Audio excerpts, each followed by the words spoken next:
Hey everybody, it's me. I'm a Deborah, living Titus 2. I know the sun has probably got us all messed up. Let me turn around a little bit. Hey there, that's better. Hey, hi everybody. Welcome back to the channel.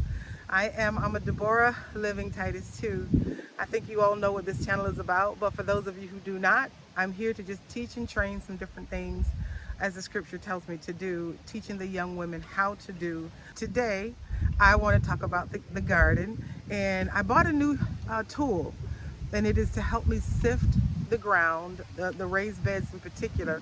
I probably can even do it in ground, but I want to show you this little tool. I already put it together and started working on one of the raised beds, and I thought, why not bring them along and show you this new tool? So it's a grinder, maybe, I don't know what you call it. I'll tell you what it is in a little bit, but um, the name of the tool is in the house. I'll tell you what that is, but anyway, it's a really cool tool that's going to break up the ground so that I'm going to then prepare my beds for the winter. Some of them I'm not going to plant anything in, but there's a few that I will probably plant, like some greens and things like that. I think I talked about that earlier. So I am going to go ahead and do that. But there's still some good stuff that's growing in the garden. The peppers and things came in like crazy. So I'm going to make some changes next year to make sure that I do not plant the same type of peppers, because I did way too many chilies, thinking that, you know, if some of them don't grow, then I'll have a backup. Well, my backup grew too. So my backup backed up. So I'm gonna make sure that I don't do that next year and plant a variety of peppers. That's my plan. So anyway, let me show you what this looks like. Okay, come on around. Bring this down. And I hope you all can hear me okay. It's kind of windy out, but in any event, here we go. Tool that I purchased came with some white gloves, which I don't know why they came with white gloves playing in dirt. That just really makes no sense to me, but anyway, I'll take it. Thank you very much. It came with a pair of white gloves, and it came with the trowel. Okay, so if I guess if I can't dig up something with that and it's too deep, I don't know what that would be, but nevertheless, I have this handy tool as well. So I'm gonna go ahead and put these gloves on. Like I said, I was out here a little bit earlier, and I started messing around, and I thought, oh, this might be cool to bring you all along. If you got raised beds, this might be the tool for you. Something small. It was $100, maybe $25, somewhere around there. It was very inexpensive, but it seems to really, really work. So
gist of how this thing works. I'm gonna go inside the house in just a few minutes and get the name of this tool so that you all will know in case you want to buy it.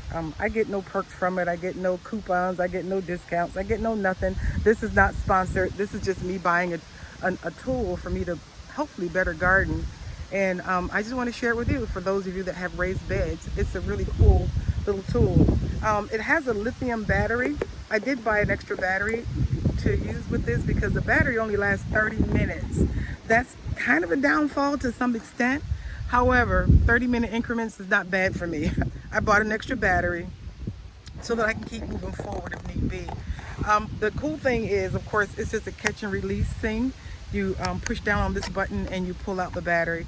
I'm not quite sure how long the battery charges for because I haven't charged one yet. But anyway, so there's a little catch thing that catches onto the tool to make sure that it's secure and in place. And it catches. Real simple. There's also a safety valve. So you have to push either this side or this side. You have to push that and then push this at the same time in order for it to work. That's a safety mechanism. I think that's pretty cool because if I push this alone, nothing's gonna happen. If I push this alone, nothing's gonna happen. I have to push this, and then I can release that in order to keep moving. And that's pretty cool. I kind of like that feature. It also allows me to go in, and if I want to pull weeds or something out of this, I know that this is not going to come on because that safety valve is working. I did that a few minutes ago when I thought I was filming, but I wasn't filming. But this is one of the things that came out. I'm going to show you this. This was then deep embedded into the garden. I mean, what in the world?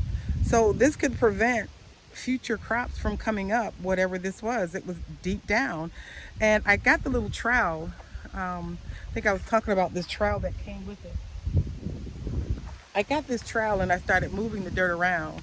And the more I dug the dirt, I was seeing worms and those caterpillar worms, that things that come up in the night and eat your greens, the little cutworms they call them. I was digging so deep down that they were being exposed. Hello, we're exposing them little demons.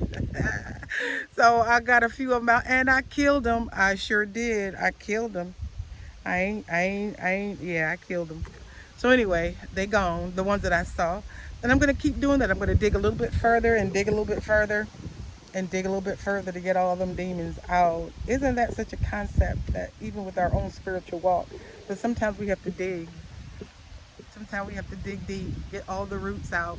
And even when you're hand pulling weeds and roots and things like that, if you're not a gardener, you won't understand that. You may have two plants sitting side by side, right? Literally side by side, and they look the same.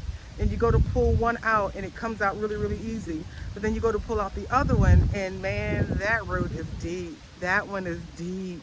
And you have to dig to actually get the root. Why not? Why do you have to do that? Because if you don't, that thing's gonna grow back. There's a lesson in that. I tell you, there's lessons in the garden. So when you are gardening in the physical, know that sometimes you have to get that trowel and you have to dig a little bit deeper to get to the bottom of the root, to get to the bottom of the thing, and then pluck it out. So it is with your soul. So it is with your walk. So it is with your spiritual walk with Abba. Sometimes there's things that have attached themselves to you.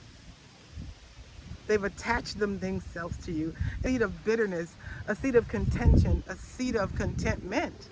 Okay, a seed of all kind of stuff that could have been implanted many, many, many years ago. You don't even know how it got there. I don't know how that weed got there, but it's there, right? Some of this stuff just comes up, right? So something that has been embedded in you, maybe from childbirth, something that's embedded in you from a wound, someone that hurt you. And when you get ready to go to pluck that out, Abba begins to deal with you about some things. Some of that stuff might be easy.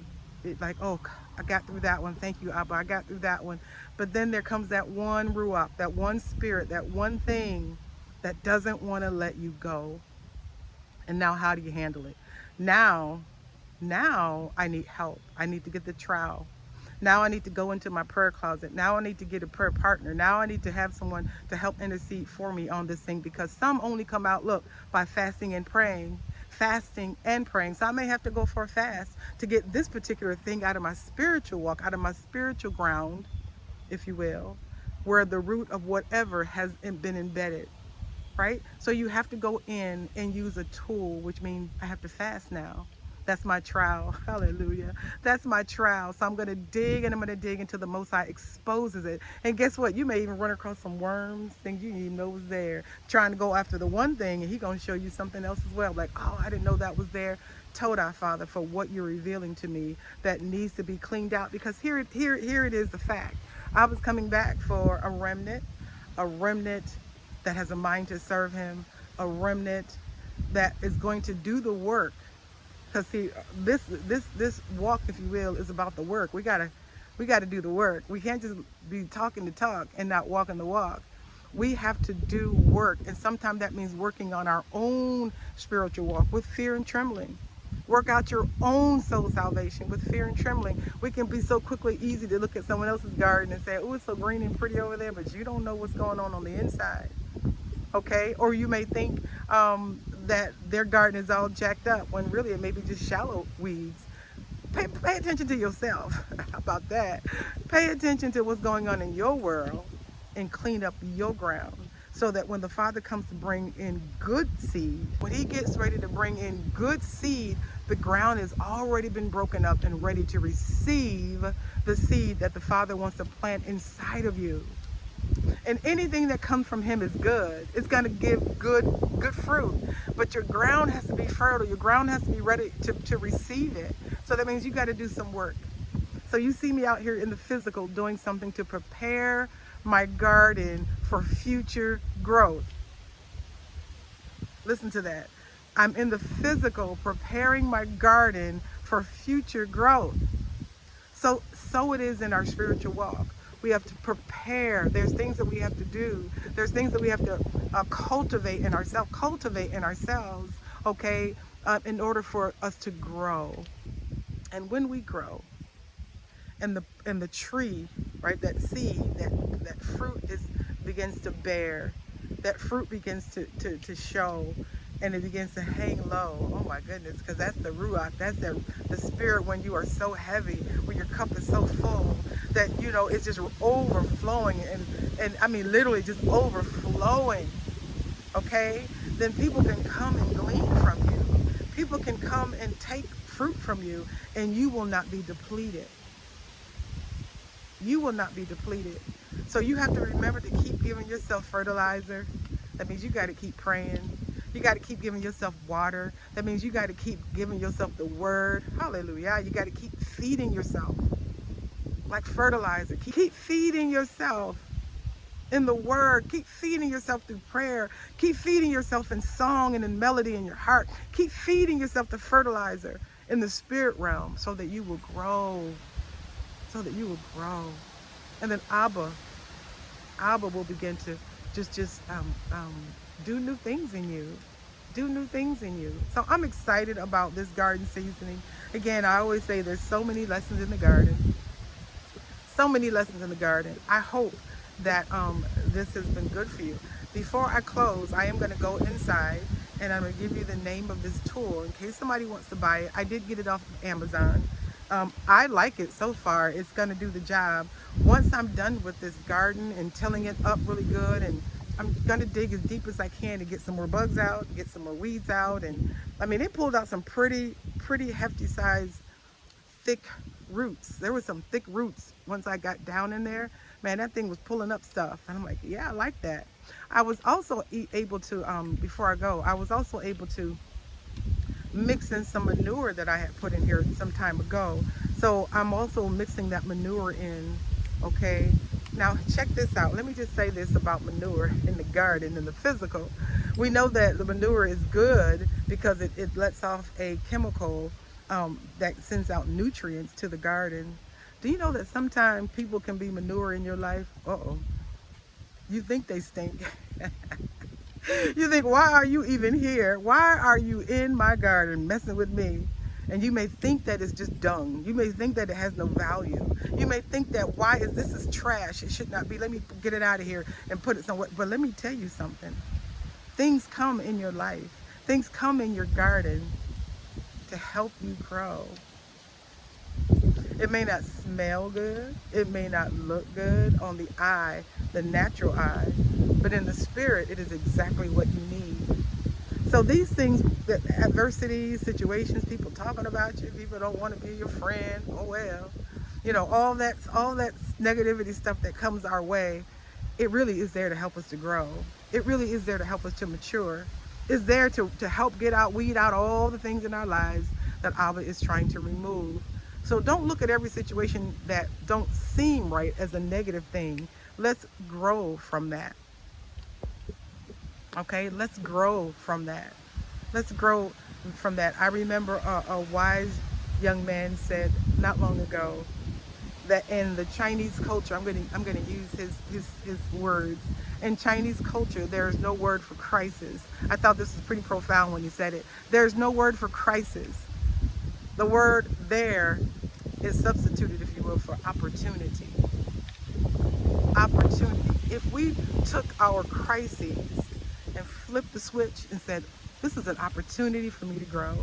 This is an opportunity for me to learn. There's a lesson to be learned in all of this. What is it, Father? Teach me what you want me to learn. And if we humble ourselves and take it, right? If we humble ourselves and learn the lesson from the manure, we will be a better person for it. And Abba will get the glory for it. And after a while, all those things that have come against you, all those things that you thought didn't mean you any good, the Father brought it to grow you up, to grow me up, to grow us up. All right? So, lots of lessons in the garden. I got 1, 2, 3, 4, 5, 6, 7, 8, 9, 10 raised beds out here. So guess what? I might have 10 lessons that I might come back and share. Here's lesson number 1. Okay? And hopefully I'll bring you all along as I continue to go forward with lessons from the garden. Okay? So that's 1. I'll be right back. Tell you the name of this product that I have. So I just came in the house. Here's the battery that I took out. Here's the battery, the second one. Same battery, 20-volt lithium-ion battery. Okay, and of course it's the same thing. I don't know if this one is charged or not, but I'm going to take it outside and see if it's charged. If it is, I'm going to keep working. If not, I'm going to take a little break and get these 2 charged and get back out in the garden. So the name of the tool is... The name of the tool is Cordless Rotary Tiller, the MZK. All right, that's it, MZK, Cordless Rotary Tiller, Amazon, just a little over $100, not much at all. Tells you you do have to assemble it together, but it's not a big deal. It's easy. I did it myself, so it's 3 pieces, literally just attachments, so easy to do. Thank y'all for tuning in. There's some other things that will be coming up soon. It's been a busy couple months, really. It's been a busy couple months, but nevertheless, I'm here. I'm going to continue to teach and share and show as much as I can. So please share the video, like the video, subscribe to the video. That would help me out so much. It won't cost you anything. So I just appreciate you all again for being here. And until we meet again, until we see each other again, or until I upload another video, you all have a great day, and we'll talk again soon. Shalom and bye.